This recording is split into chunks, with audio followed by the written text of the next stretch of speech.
আমি আবারও বলি, টুডে আর টুমোরো, বর্ষা হয়তো পলিটিক্স করবেই টুডে আর টুমোরো। দেখেন নেত্রী হিসাবে ভালো, এটা কি নেত্রী করার পর মনে হয়েছে ভালো, নেত্রী করার পর মনে হয়েছে সে নেত্রী করার পরে মনে হয়েছে, প্লাস এই এতগুলি বৎসর একসাথে তার যে মানে অ্যাটিটিউড, বিহেভ, ক্যারেক্টার, মানুষের সাথে মিশা, সে যখন গ্রামে যায় কল্পনা করতে পারবেন না, 8 ঘন্টা 9 ঘন্টা পর্যন্ত, মানে সকালে দাঁড়ায় একদম বিকাল পর্যন্ত দাঁড়ায়, নিজের হাতে ইয়ে করে, মানে সাহায্য করে।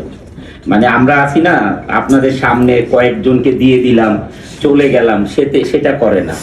ইভেন দো স্কুলের ব্যাগ আছে না, বাচ্চারা নিয়ে যায়, এই ব্যাগ পিছনে নিয়ে ওইটার মধ্যে টাকা নিয়ে নিজের হাতে দিলেন, মানে নিজে 6 ঘন্টা 7 ঘন্টা 8 ঘন্টা পর্যন্ত দাঁড়ায় দাঁড়ায়।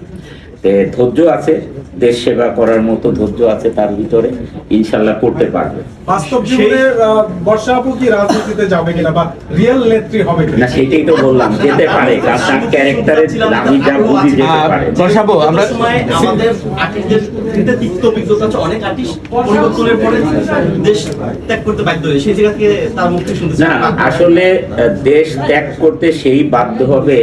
আমরা তো ওরকম পলিটিক্স করি নাই রে ভাই, আমরা তো সবসময় নিরপেক্ষ, আমরা ভালোর দিকে ছিলাম।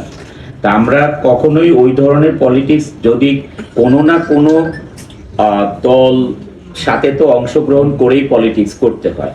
তা আমি যদি আমাকে ঠিক রাখি, তাহলে আমাকে দেশ ত্যাগ করতে হবে কেন? আমি সৎ পথে থাকবো।